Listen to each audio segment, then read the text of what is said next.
Hola a todos, buenas noches. Ya veo algunas personas que se están conectando. Buenas noches a todos, ¿cómo están? Estamos muy puntuales en nuestra cita de estos live. Muchas gracias por conectarse. Ya empiezo a ver varias personas. Bienvenidos a este nuevo live. Como ustedes saben de costumbre, estaremos hablando, como es costumbre, estaremos hablando de temas relacionados con nutrición y salud. Mi nombre es Tatiana Moreno. El día de hoy los acompaño desde la ciudad de Bogotá.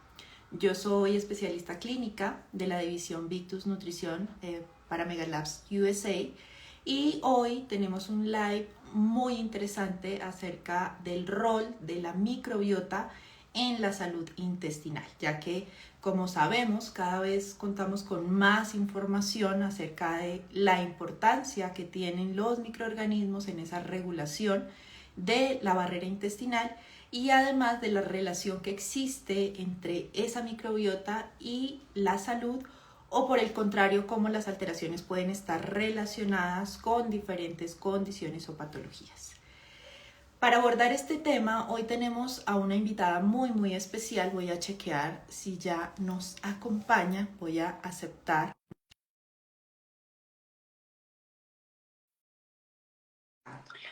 Como les contaba, nos acompaña hoy desde Ciudad de México la doctora Ana Teresa Abreu y Abreu. Ya se está conectando, doctora. Buenas noches, ¿cómo Hola, hola, está? buenas noches. ¿Cómo está, doctora? Qué Bien, gusto. bien, muchísimas gracias. Encantada de estar aquí, Tatiana.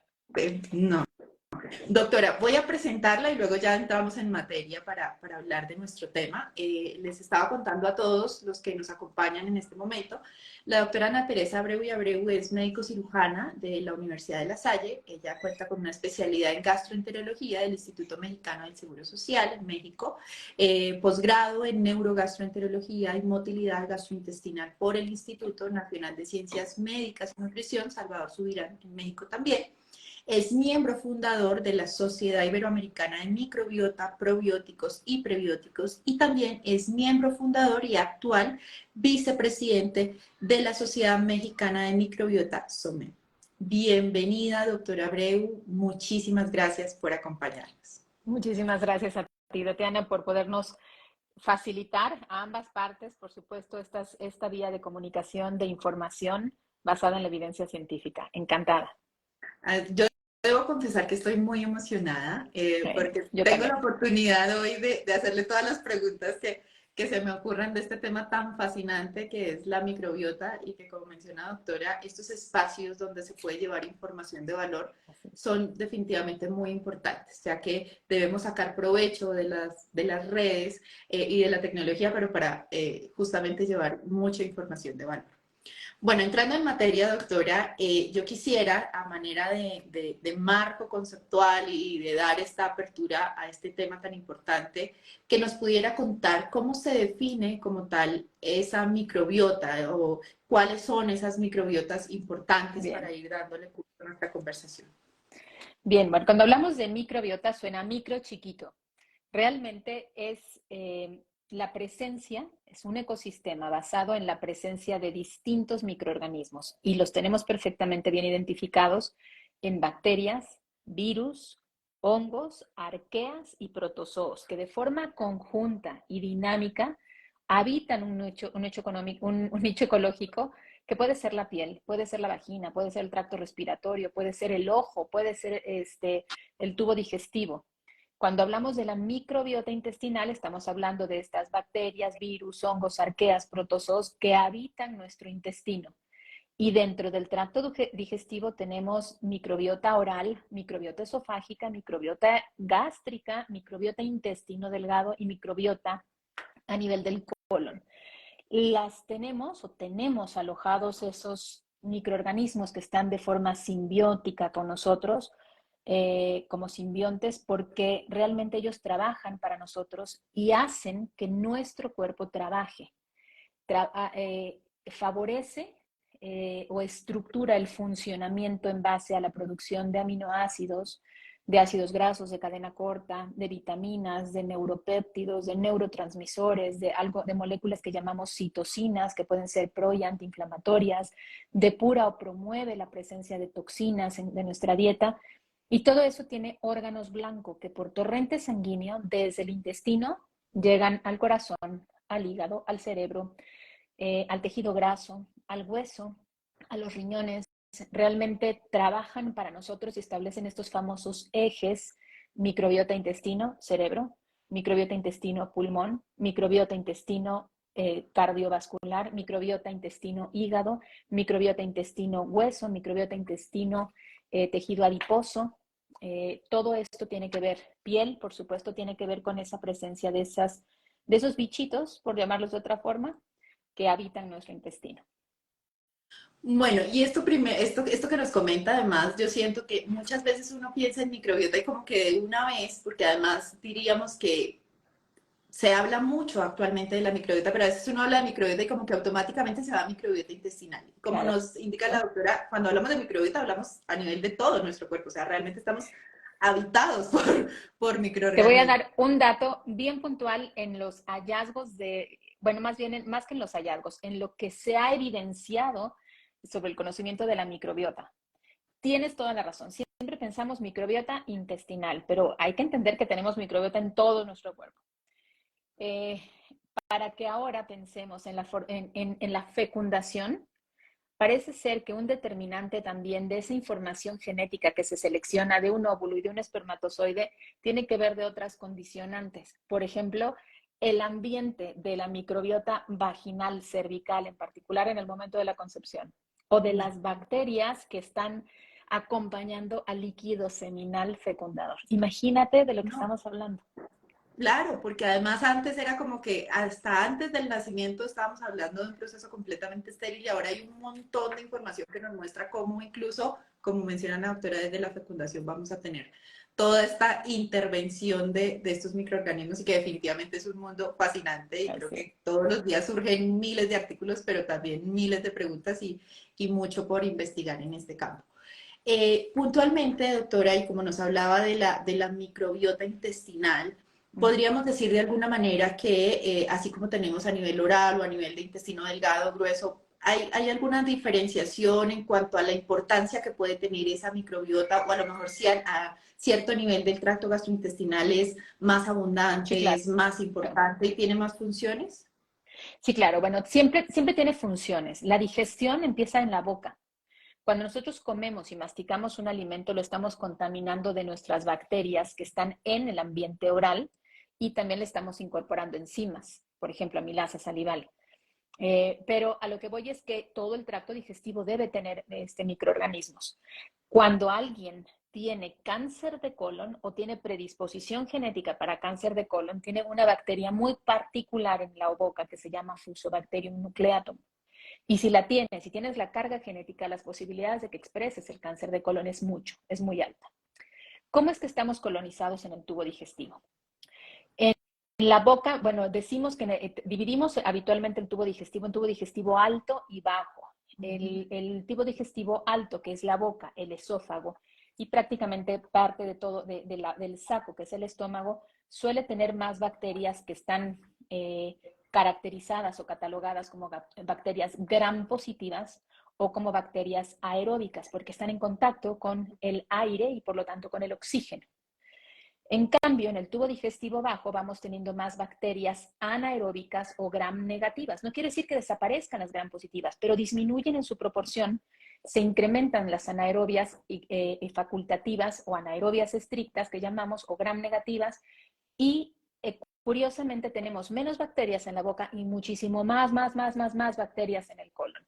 La necesidad de que tengamos más bacterias en el colon obedece a varios aspectos. El primero, nuestra boca es un espacio muy pequeño. El colon es un órgano muy largo, el intestino y el colon, los dos órganos en suma pueden medir 7 metros en un adulto. Pero adentro su superficie interna es muy grande porque el intestino tiene repliegues, valles y crestas que incrementan esta superficie de contacto con esos inquilinos, con esos microorganismos que no vemos. pero además porque en el intestino suceden todos esos aspectos metabólicos, no solo de absorción de nutrientes, sino de producción de vitaminas, producción de ácidos grasos de cadena corta. Hay un proceso de fermentación. Nuestro intestino es un órgano fermentador. Para aquellos que digan que no a la fermentación, el intestino tiene que fermentar. Posteriormente lo que sucede es que esas bacterias que se incrementan inmensamente, conocemos más de las bacterias en la microbiota que de los hongos y de los virus, aunque hay conocimiento y también de protozoos, pero conocemos mucho sobre las bacterias. Decimos que el lado derecho del colon es un segmento fermentador estricto y muy importante. Y del lado izquierdo tenemos prácticamente una función metabólica de proteólisis, de destrucción de proteínas. Y además, en la parte inicial del colon, que conocemos como ciego, tenemos una zona importante que nos rige en todo el organismo, que es una zona inmunológica, inmunitaria. Ahí tenemos más de 5.000 folículos linfoides. Entonces es una zona, es una superficie de reconocimiento, de interacción con esas bacterias, de fermentación, de producción de todos estos metabolitos. Y por eso es que obedece a que tengamos más bichitos hacia la parte más baja del intestino. Y te hago una observación, o quiero hacerles una observación. Es normal tener hongos en el intestino, es normal tener muchos tipos de cándida en el intestino. Para todos aquellos que tienen pleitos con las cándidas, están quitándole una interacción importante a ese ecosistema. Bueno, cuando la doctora nos explica esto, que además es como entender esa profundidad que tiene la microbiota y cómo en últimas uno podría ver toda esta barrera intestinal como una gran orquesta, ¿no? Como que actúa de forma muy coordinada y de forma, si se puede decir, hay un equilibrio que permite que eso se dé de esa forma. Ahora, partiendo de eso y de todas esas funciones y de todo ese trabajo que todo el tiempo está haciendo nuestro intestino junto con la microbiota para reconocer y para establecer una adecuada respuesta inmunológica, ¿cuáles podríamos decir que son esos factores que influyen en que se rompa ese equilibrio y que empecemos a tener esas alteraciones de la microbiota? Podemos dividirlo en dos. Podemos dividirlo en el día a día y podemos dividirlo en nuestra historia de vida y sociedad. Evolutivamente, me voy primero por esa. Evolutivamente nosotros hemos perdido, si bien hemos ganado en otros avances, si tú quieres, tecnológicos, cosas que impactan y mejoran nuestra calidad y nuestra forma de vida, también hemos hecho que esta vida urbanizada, donde los alimentos no se cosechan y llegan prácticamente de forma pronta, fresca a tu dieta, pues ha generado pues el empleo de conservadores, el empleo de colorantes, el empleo de espesantes, el empleo de edulcorantes no calóricos, el empleo de excesos de sal para poder conservar muchos de los alimentos. Y hemos visto que de forma dietaria y generacional, si pensáramos en nuestros abuelitos tenían una mejor microbiota, más sana, más trabajadora hacia la salud que hacia la enfermedad, con menos retos de depurar ciertas sustancias que con nuestro microbiota actual. Hemos perdido generacionalmente grandes linajes de microorganismos. Por ejemplo, tenemos las personas que vivimos en un medio urbano, tenemos una microbiota totalmente distinta, depletada y con algunos microorganismos no muy buenos en salud, comparativamente con alguien que vive en una zona rural, que está en interacción con animales, con ganado, con etcétera, que diversifica más esta posibilidad de microbiota. Y de forma personal, la principal forma de afectar o bien de beneficiar a nuestra microbiota, la principal es la dieta. Una dieta rica en carbohidratos y en grasas poliinsaturadas es una dieta mala porque va a hacer que trabajen y que crezcan linajes de bacterias que se dedican a procesar y esa proteólisis de grasas y esa fermentación de carbohidratos complejos que van a tener un impacto en nuestro metabolismo de forma distinta y en nuestra salud y en nuestras señalizaciones incluso de expresión de enfermedades oncológicas. En cambio, si tú tienes una dieta que favorezca que crezcan linajes, diversidad de bacterias buenas, entonces esas van a tender a tener una función muy buena y de equilibrio, como bien mencionaste. La segunda causa de depresión de nuestra microbiota es el empleo de antibióticos.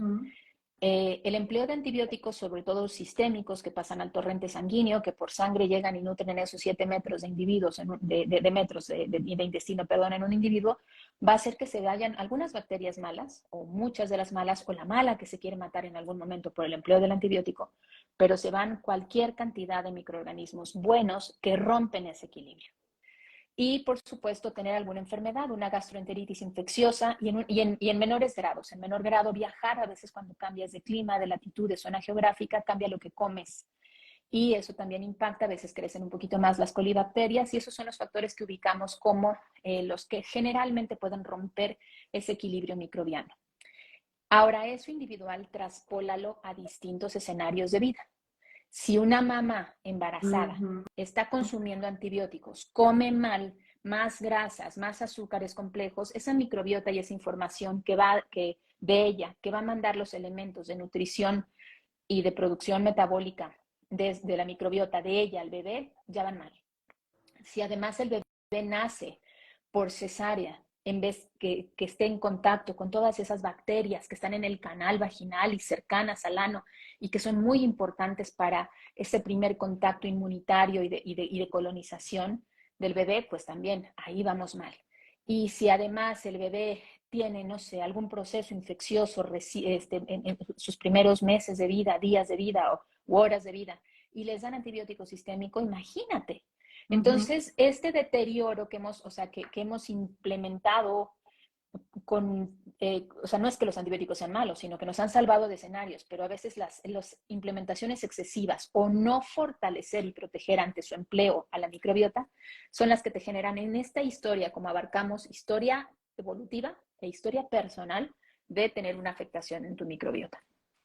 Claro, y ahí esto que menciona la doctora de cómo, de alguna manera, como favorecer o proteger, se vuelve muy importante, ¿no? Porque incluso, y trasladándolo como a la vida cotidiana, por ejemplo, de la mujer cuando está en embarazo y sabe que incluso desde ese momento ya está generando una respuesta y ya tiene una responsabilidad muy importante en cuanto a lo que va a ser esa microbiota y ese equilibrio de la microbiota en el bebé, todos estos factores, el hecho de si recibe o no recibe lactancia materna, de todo esto que va a tener un rol como tan determinante, esos primeros años que van a ser tan determinantes para definir la microbiota, pues se convierten en que en últimas uno quisiera saber, o yo no sé, y la audiencia no sé si se está haciendo las mismas preguntas que yo, también los invito a que se animen a preguntar, teniendo en cuenta todo esto y que de alguna manera quisiéramos como favorecer o contrarrestar todo esto que actualmente no podemos escapar a ello, a todo lo que la doctora nos ha mencionado en cuanto a cambios ambientales, en cuanto a conservantes en los alimentos, a todas estas cosas, ¿hay alguna forma en la que se pueda modular o se pueda favorecer esa microbiota de alguna manera como para contrarrestar? Porque veíamos, ¿no? Incluso la misma enfermedad crónica termina impactando en esa microbiota. Entonces, ¿cómo podríamos nosotros modular? Mira, de entrada, yo creo que el punto número uno vuelve a ser la dieta. Nuestra dieta es clave para mantener este equilibrio.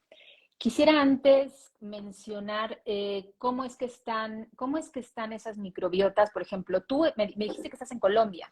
Sí, en Bogotá. Entonces, tú estás en Bogotá, yo estoy en Ciudad de México. Las dos somos latinoamericanas, las dos estamos a unas horas de haber comido.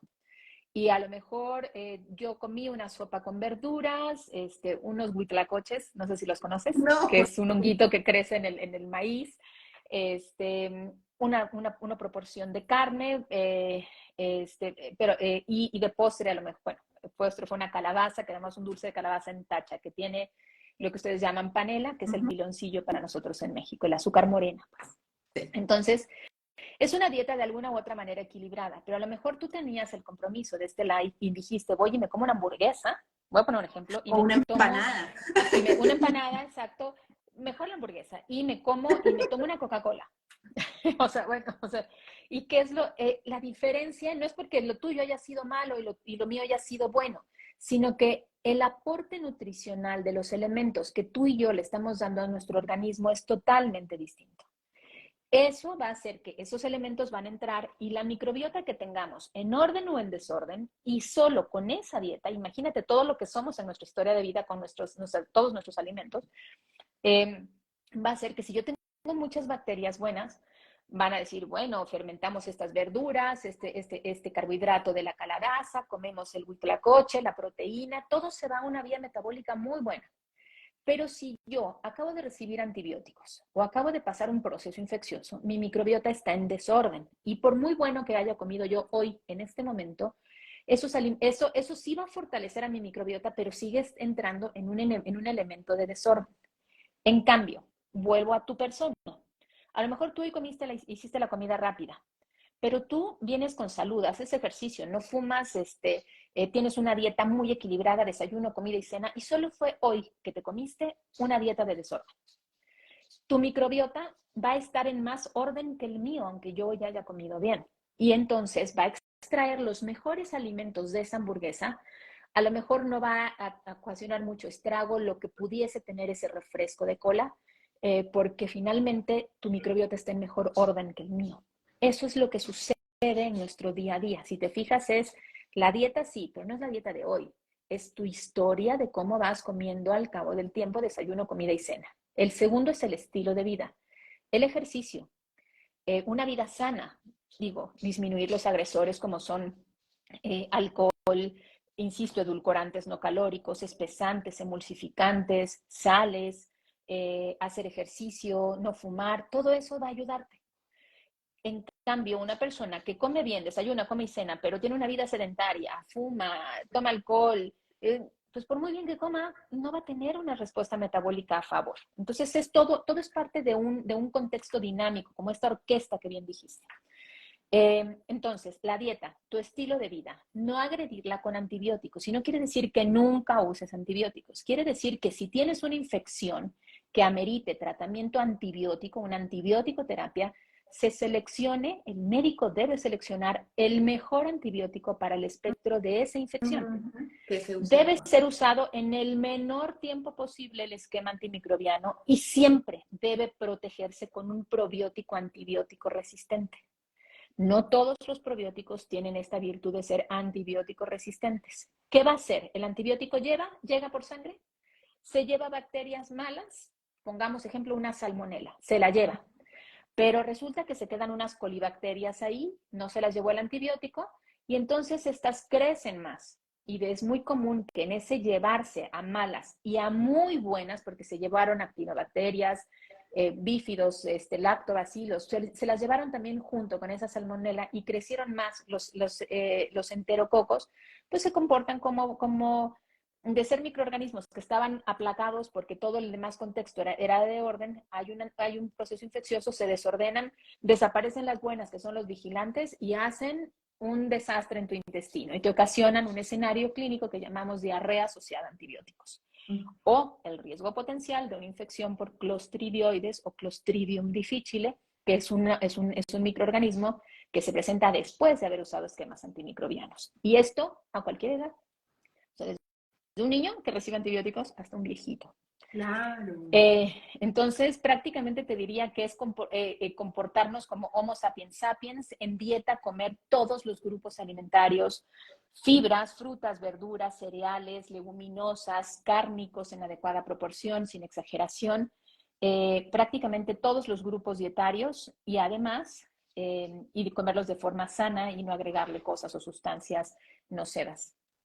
Y hay algo que menciona la doctora que además me parece también súper importante y es que muchas veces uno habla de que la causa de la disbiosis es solamente o de ese desorden que hablamos, van a ser los medicamentos. Y muchas veces no somos conscientes de cómo todo ese día a día, toda esa sumatoria que vamos haciendo de buenos o malos comportamientos, pues termina generando ese mismo desorden y llevándonos a esos escenarios de disbiosis donde claramente la respuesta es desregulada y donde definitivamente esto nos puede llevar a, pues, como a peores resultados. Fíjate, perdóname, cuando no solo los antibióticos son malos, todos los medicamentos, yo creo que, bendito Dios, vivimos en una era en la que tenemos una gran cantidad de recursos terapéuticos que nos ayudan y controlan muchas enfermedades. Uno de ellos son los inhibidores de bomba de protones, los que conocemos como omeprazol, pantoprazol, rabeprazol, esomeprazol, todos estos supresores de ácido que ocupamos para enfermedad ácido pépticas, famosas gastritis o incluso para reflujo o úlceras gástricas o duodenales.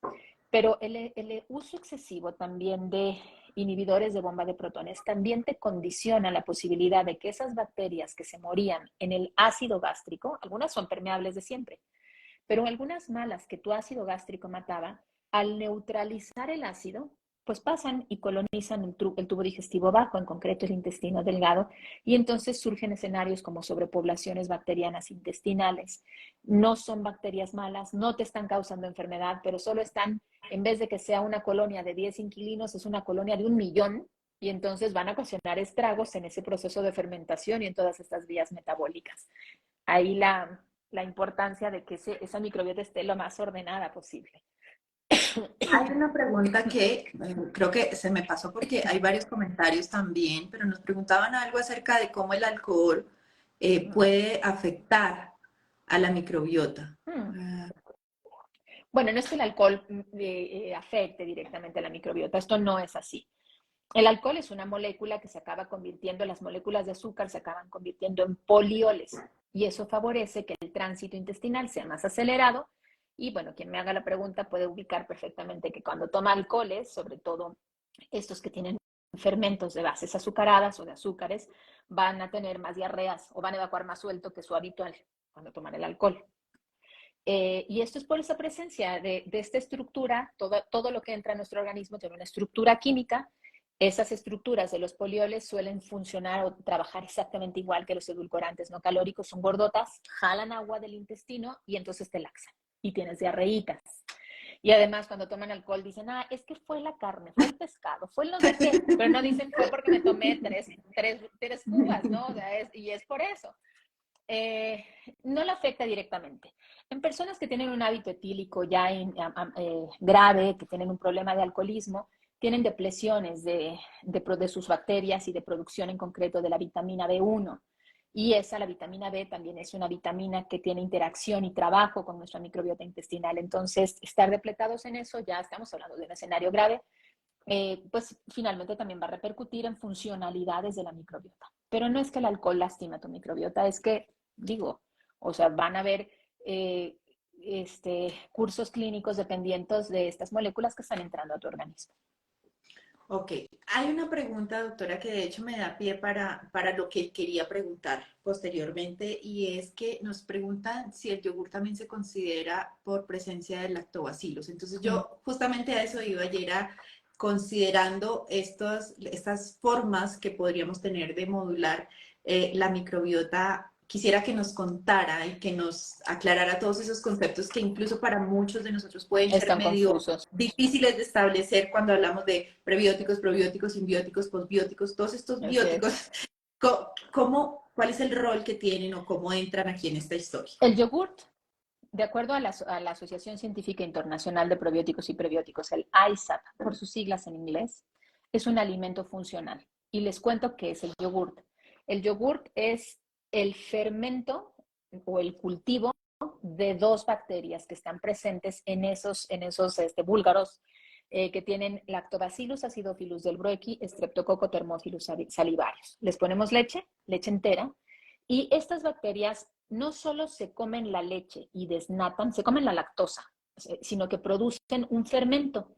Ese cultivo, producto de la fermentación de este potencial metabólico que tienen estas bacterias, nos dan esta bebida, dependiendo de pues, si es mucho y poca leche puede ser más sólido, o si bien es muy líquido puede ser más un kéfir, por ejemplo, que es un alimento funcional porque si bien no lleva bacterias vivas, por lo tanto no es un probiótico por definición, al no llevar bacterias vivas es subcultivo, es un producto desnatado, es un producto deslactosado, es un producto que ayuda metabólicamente a digerir la lactosa. Cuando uno lo consume, uno empieza a digerir mejor la lactosa, ayuda en ese aspecto.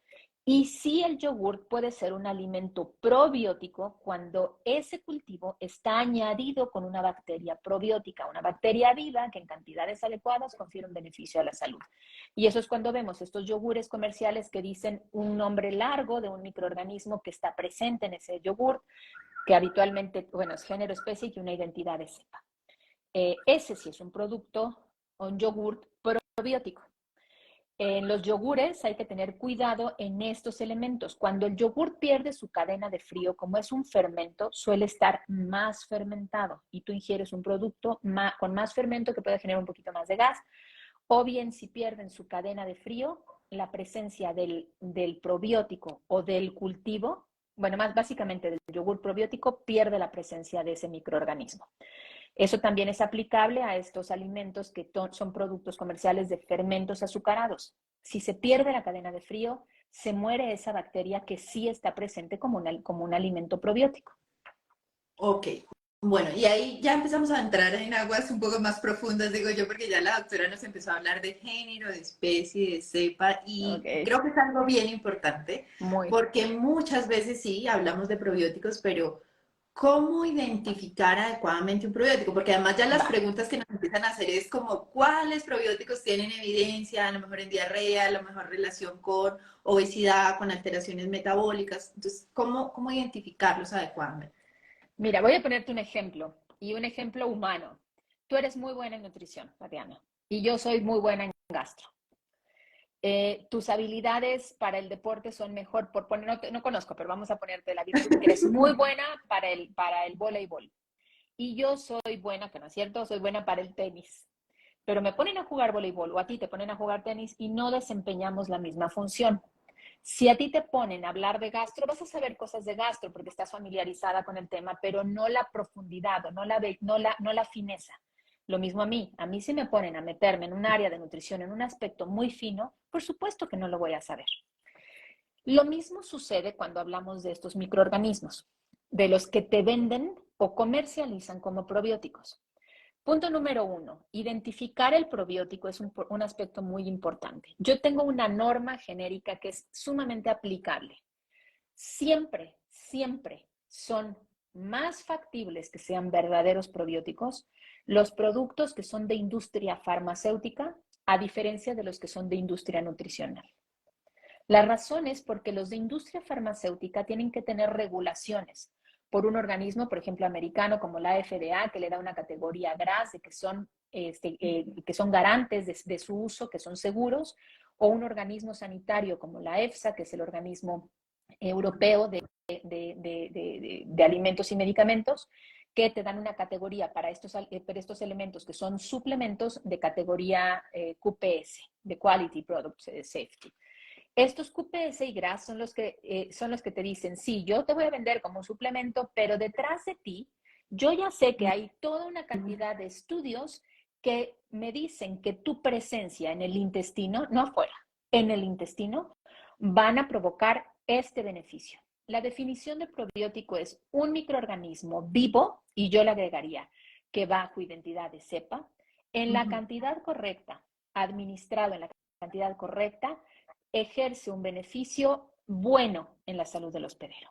Y ese es otro aspecto importante. Cuando tú buscas un producto probiótico, una cepa probiótica, debe constar al menos de tres nombres. El último debe tener código de números y de letras o solo de números. Y yo lo digo de una forma muy sencilla. Todos tenemos como humanos nombre, apellido paterno, apellido materno. Nombre, por decir, Limocilactobacillus, apellido paterno, Reuteri, pero hay muchos Reuteri, y el DSM, que ese es el banco de cepas que identifica que taxonómicamente estamos hablando de ese Reuteri y de ese Limocilactobacillus, 17938. Género, especie e identidad de cepa. Esa cepa tiene que estar todavía más, o sea, estamos hablando de pura ciencia. Esa cepa tiene que estar registrada y tiene que estar el bicho en un banco de microorganismos, un banco como tal. O sea, así como en un banco hay dinero, en un banco de cepas está el bichito. Y yo digo, sí, aquí está la mamá o la tatarabuelita de este, que es el que está saliendo y en un producto comercial. Y si cambia un aminoácido un aminoácido que cambie en su secuencia genética, no estamos hablando de la misma cepa o de la misma mamá. Estamos hablando de otro bicho totalmente distinto con funciones distintas. Tercer tip, cuando usamos un producto probiótico, tenemos que saber en qué funciona. Si yo, voy a poner un ejemplo grotesco, pero así es el mundo de los probióticos.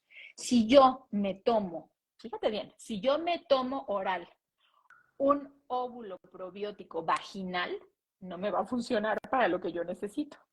Lo mismo sucede con los probióticos. Si yo ocupo un probiótico para estreñimiento y tengo diarrea, no tiene razón. Si yo Ujú. tengo hígado graso y quiero probióticos para hígado graso, pero ocupo uno que se ocupa en diarreas o que se ocupa en vulvovaginitis o que se ocupa en encefalopatía hepática, no me va a funcionar. Cuarto, si yo escojo un probiótico y el probiótico o el producto comercializado tiene un cóctel de bichos, estoy en un abismo de distancia de procurarme un beneficio y sí muy cercana de favorecer sobrepoblaciones bacterianas. Los cócteles de bacterias probióticas es la suma de bacterias que aparentemente funcionan en algo, nadie las regula, no son de industria farmacéutica habitualmente, digo, de hecho no son o no deben ser, y no han demostrado que juntas tengan un beneficio. Ujú. Y si tú, o sea, tienen al revés, tienen que haber demostrado que tú con la otra y con la otra Funciona. forman un buen equipo. Ujú. Porque si no, a lo mejor yo exalto un efecto malo en ti o neutralizo tu efecto bueno. Ujú. Entonces ya no se cumple con la función probiótica. Quinto, ya ni sé en cuál voy, pero vamos así Yo todo lo o estoy sea, de trasladando. repente, Yo me imaginé ahí como el coro, como que a lo mejor de solistas les va bien, pero cuando los meten bien, en un coro son un desastre. exacto, me gusta el ejemplo y te lo voy a comprar. Y por último, errores de nosotros como personas que nos engañamos o nos dejamos engañar por la mercadotecnia, comprar millones. Creemos que si compramos millones nos hacemos millonarios y no es así. La cantidad de probiótico que se necesita en una entidad clínica también tiene que estar demostrada en ensayos clínicos y de evidencia científica. Un bichito probiótico debe estar vivo, debe documentarse que vive en el medio ambiente, por ejemplo, en el envasado que pueda haber, que resiste el ácido de tu estómago, que resiste las sales biliares de tu intestino, que tiene la capacidad de colonizar. Llega al intestino, lo ve y dice, yo aquí me quedo un rato porque es una colonización transitoria. Y tiene que cumplir con toda su capacidad y potencial de funcionamiento, competir contra gérmenes patógenos, cambiar el pH, producir butirato, acetato, propionato, producir vitamina D, producir antibióticos o bacteriocinas. Cada uno tiene que cumplir con su función. O sea, es como si tú, que quedamos que juegas muy bien el voleibol, si a ti te ponen en la cancha con las medidas correctas, con la pelota maravillosa, tú vas a pasar, ¿no? La pelota. Si a mí me ponen en tenis, digamos, que digo, soy malísima, pero me ponen la raqueta correcta, voy con mi uniforme perfecto, la cancha está en todas las medidas, me ponen la pelota, a lo mejor lo hago. Entonces, ese es el ejemplo que quería ponerte con probióticos. Habitualmente los que están comercializados como probióticos son falsos probióticos, los llamamos oximorones, son productos falsos. Muchas veces cuando se han investigado de casas comerciales nutricionales, pues se trata de buscar, dice Lactobacillus acidophilus B59, y ese B59 ni siquiera existe en ningún banco de cepas, pero se dieron el lujo de ponerle un número. Y buscas el Lactobacillus acidophilus, y no solo no está ese B59 que no tiene identidad, sino que ni siquiera es ¿cómo se llama? Acidophilus, a lo mejor es un Lactobacillus, no sé, helveticus, y a lo mejor sí sabes que resulta que ni siquiera era un B59 del acidófilus, sino que a lo mejor son 800 que además es malo, o que es común en otro tipo de grupos animales de la faz de la Tierra, a lo mejor en perros, y a lo mejor funciona para la mastitis de las ovejas, pero no te va a funcionar a ti. Y de eso se hacen mezclas, pues sí son bichos, son probióticos. O sea, ahorita hay probióticos hasta en almohadas, o sea, Bueno, una y eso que aberración. menciona la doctora también es súper importante porque además dentro de toda la información que yo debo tener información de la cantidad, ¿no? De cuántas unidades formadoras de colonia realmente estoy recibiendo ese probiótico Sí, para saber si estoy o no recibiendo esa dosis sí. adecuada que en últimas va a generar ese beneficio a ese hospedero. Hay varias preguntas, doctora, que nos están haciendo y van muy encaminadas como a que no podríamos decir de forma general todos los probióticos y todos meterlos en la misma sombrilla, entonces voy a intentar como ir cerrando un poquito como el tema y me voy a ir hacia los lactobacilos, ¿Va? específicamente porque sabemos además que los lactobacilos son muy importantes, que hay mucha Mucho. evidencia, pero hay muchísimos lactobacilos. De hecho, bueno, ya la doctora nos contará todo este tema de la clasificación y demás, pero puntualmente, si habláramos del Lactobacillus reuteri, y voy a seguir juiciosa, la recomendación de BSM. género, especie y cepa puntual, Lactobacillus reuteri DSM 17938, ¿cuáles serían esos principales beneficios o en dónde tenemos Uy, nosotros evidencia de justamente ese beneficio que va a tener para el huésped? mira, el nombre actual, porque hace unos 4 años, a lo mejor estoy exagerando, 3, 4 años, el mundo de la biología cambió en estas determinaciones Ujú. taxonómicas de los nombres. Y por supuesto, Lactobacillus reuteri como tal es un producto, es un microorganismo que se descubrió hace muchos años y que todavía pertenecía a esta taxonomía de lactobacillus. Ahora los lactobacillus han tomado distintos nombres y el linaje al cual pertenece este reuteri es a uno que se llama Limosil lactobacillus reuteri. Ese es un nombre real, por supuesto, el etiquetado que tú puedas ver en un producto va a corresponder con el que se registró ante un organismo sanitario para esto. El reuteri como tal, ese bicho como tal, sin que contemos la identidad de cepa, solo por ser reuteri, produce o tiene la capacidad de, al estar presente en el intestino, producir un antibiótico o bacteriocina. Esto es un antibiótico de origen bacteriano, que se llama reuterina. Eso es que ante el ambiente intestinal, ese lactobacillus reuteri produce reuterina que ataca a lo mejor a otro tipo de microorganismos para que no crezcan o no haga el ambiente agradable a esos microorganismos y con eso no puedas tener sobrepoblaciones bacterianas, por así decirlo.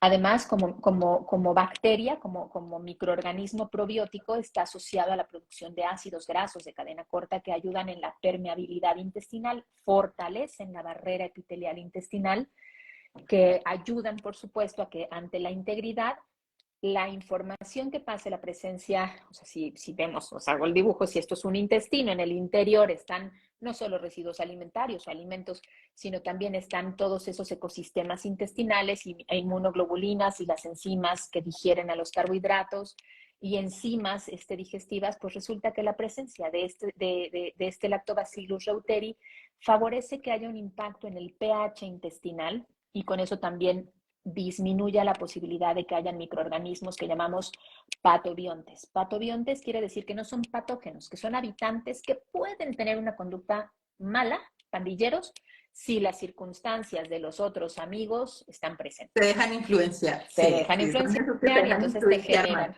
mal. Exactamente.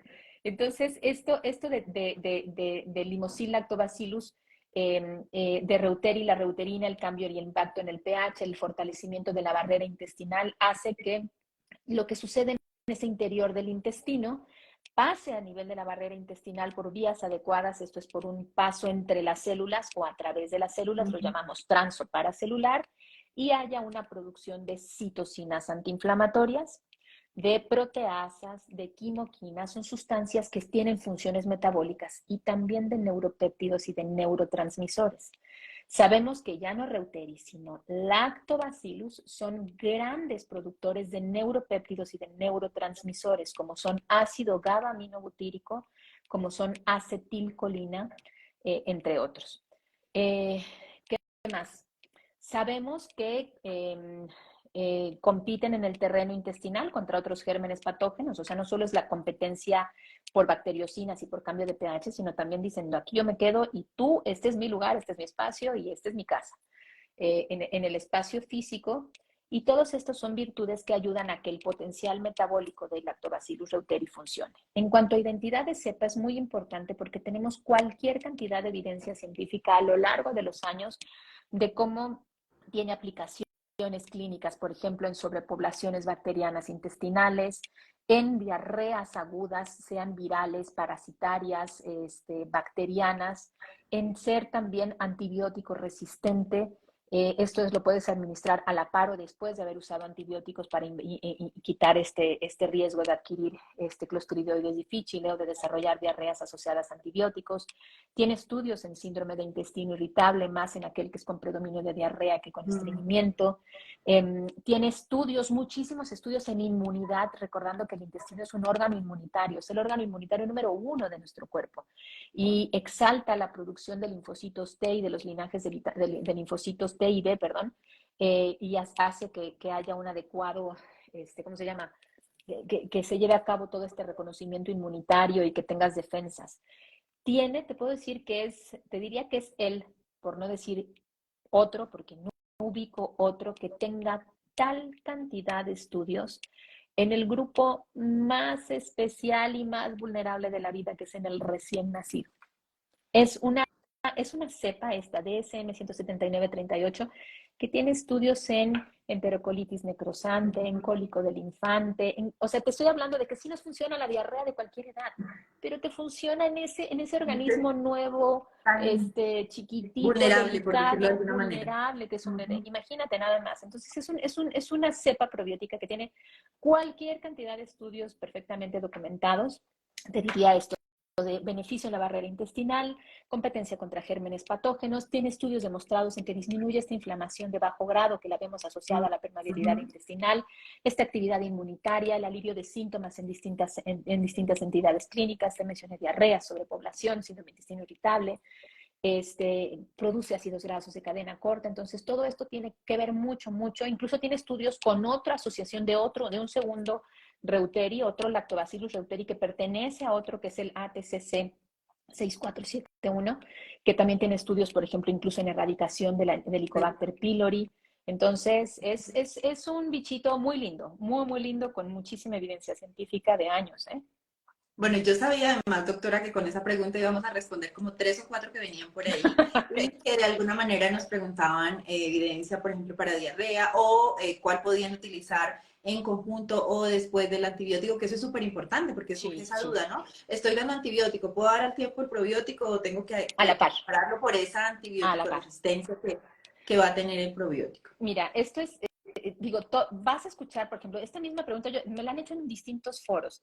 Y digo, a sabiendas de que yo sé la respuesta correcta, porque finalmente está basada en las guías de la Organización Mundial de Gastroenterología, que es un nivel de evidencia 1A, que vaya a la par del antibiótico y mantenerlo días después. Si tú haces la pregunta al foro, el 70% de los médicos te contestan después del antibiótico. ¿Por qué? Porque, y la lógica es, el racional es, porque se va a morir el probiótico con el antibiótico. No. O sea, si tú escoges el probiótico correcto, este probiótico es un probiótico antibiótico resistente que a la par va a producir no solo el antibiótico que estás tomando, digamos, amoxicilina, sino que además va a producir reuterina. Y entonces va a ser muchísimo mejor. Va a ayudar. Claro, porque si la amoxicilina se va a llevar a los gérmenes gram positivos, pues resulta que la reuterina le va a decir a los que quieran expresarse, que son a lo mejor gram negativos, les dicen, no, tú te quedas quietecito y aquí sigue habiendo un ecosistema normal. Entonces, es a la par del antibiótico siempre y cuando sea, bueno, sí, o sea, que tenga ese espectro. Resistencia. Ok, bueno, la doctora nos explicaba y nos daba todo esta evidencia, o nos mencionaba toda esta evidencia que hay, este estudio que hay del Reuteri y de esta cepa específica en todo lo que puede favorecer la barrera intestinal. Y aquí yo voy a irme a la misma analogía, ¿no? Hay amistades que no nos convienen mucho, pero hay otras amistades o otras sinergias que uno puede hacer y le funcionan bastante. Y ahí quiero preguntar un poco de eso. Cuando el Lactobacillus reuteri DSM 17938 está adicionado con algo, ejemplo puntual, con glutamina, que lo reconocemos como el nutriente por excelencia para el enterocito, ¿qué nos podría compartir, doctora? ¿Cuál es esa potencia en el beneficio?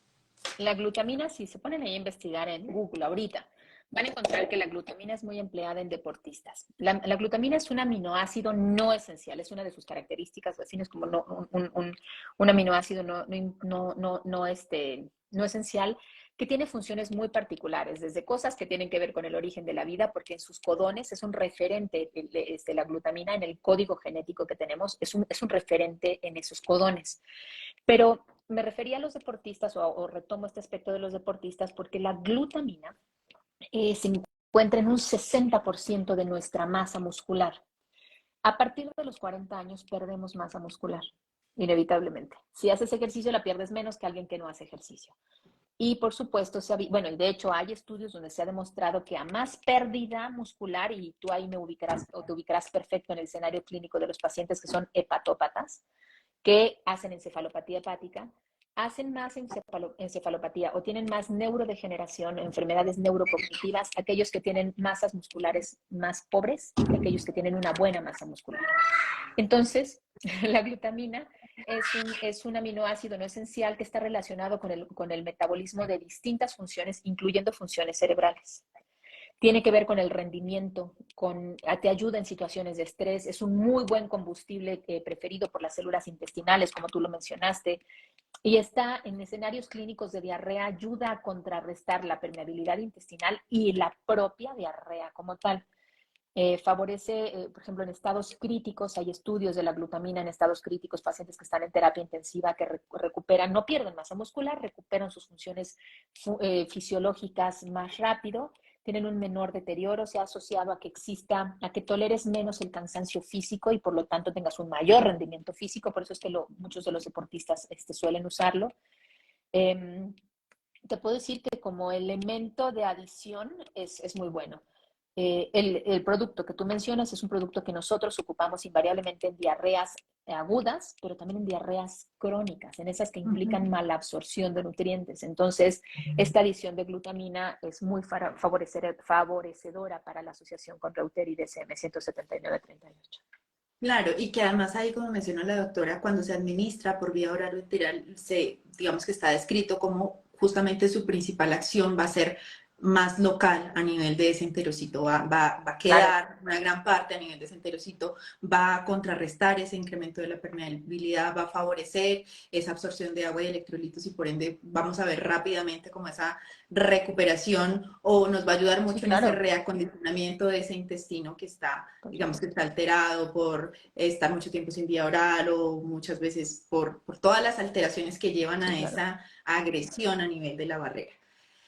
Yo sabía que esto me iba a pasar, doctora, que cuando viera la hora iba a pensar que no sé a qué horas nos pasó todo este tiempo y no sé si me faltó algo. Yo creo que intentamos como tocar todos los temas. Hay varias preguntas por acá, nos preguntan Preguntas muy buenas, de los sí, ejes, del no sé, autismo, doctora, si de cosas. alguna, la verdad, algunas se me han pasado muy rápido, no las he visto, pero si hay alguna que de pronto la doctora Te vea que diría, se me tomaría la de eje intestino-cerebro. El eje intestino-cerebro, bueno, actualmente microbiota intestino-cerebro, sabemos que es elemental incluso, no solo en nuestras funciones mentales diarias, en el estado de ánimo, en la cognición, en la neuroplasticidad, sino también para evitar enfermedades neurodegenerativas.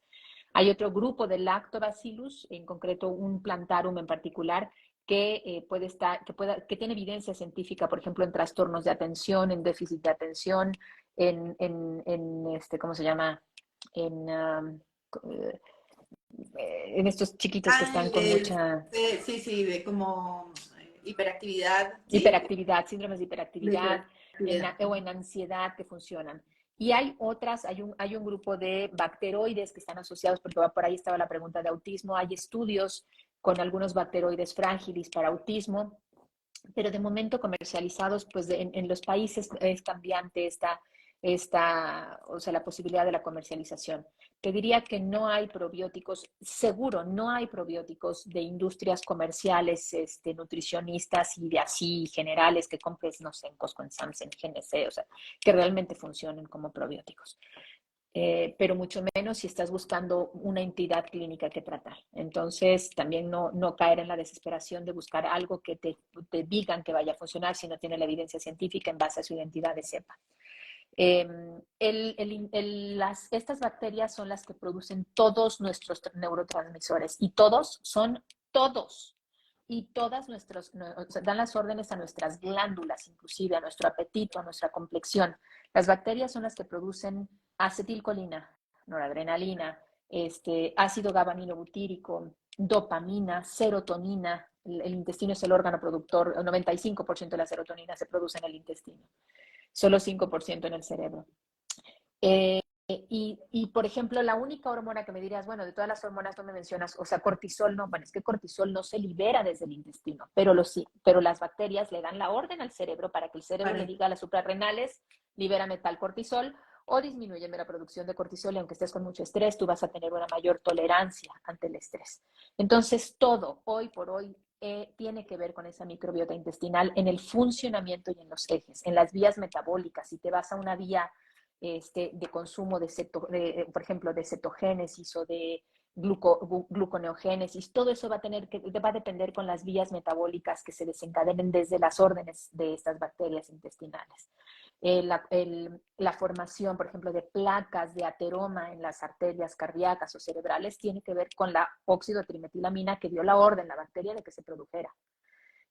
O bien que haya otra bacteria que diga, no, este organismo no produce óxido de trimetilamina y no se tapan las arterias coronarias, ¿no? Entonces, todo esto tiene que ver con esa microbiota intestinal. Es un tema muy amplio, muy bonito. Cada vez, así como nos estamos involucrando más en nuestro día a día con aspectos de rescate de los ecosistemas, cada vez somos como más ecológicos. Lo mismo nos está sucediendo en medicina. El médico o el vocero o el líder de opinión que no conozca de microbiota se quedó 50 años atrás, uno. Y dos, quien descalifique el beneficio de los probióticos a priori por desconocimiento, por mala información o porque hay algún interés, pues entonces también se quedó, no 50, 100 años atrás, porque ni siquiera tiene esa capacidad de decir por qué es que un bichito funciona, en qué entidades clínicas y darle valor a la evidencia científica.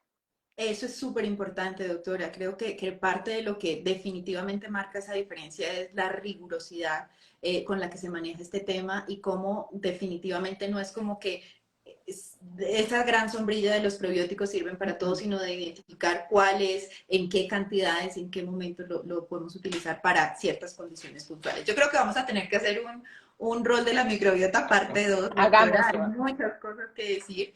En serio que ha sido súper enriquecedor para la audiencia, para mí. Creo que todas las preguntas, los comentarios, todo nos muestra que definitivamente este es un tema que tenemos que tratar más seguido, ¿no? Que tenemos que hablarlo, que tenemos que difundir información. Hay un montón, por ahí nos preguntaban, guías, la doctora mencionó las guías de gastroenterología, de la Organización Mundial de Gastroenterología, perdón, de probióticos y probióticos.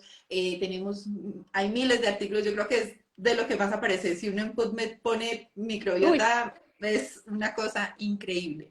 Entonces, y además es multidisciplinaria, no es de los médicos, no es de los nutriólogos, es de investigadores, de biofarmacéuticos, es multidisciplinaria. Este es un área linda, linda, linda, linda. Exacto, sí, así es. Doctora, en serio, muchísimas gracias. El tiempo, yo la verdad no sé en qué momento ya el live cae, pero creo que ya estamos cercanas a ese momento. En serio, doctora, muchísimas gracias por toda esta información de valor. Espero que nos pueda acompañar en este o en otros espacios académicos. En los que quieran. Definitivamente. Este es un tema del que todos tenemos que hablar y tenemos que prestar más atención al intestino, no solamente cuando hay problemas, sino en todo momento, porque él es el que nos protege definitivamente.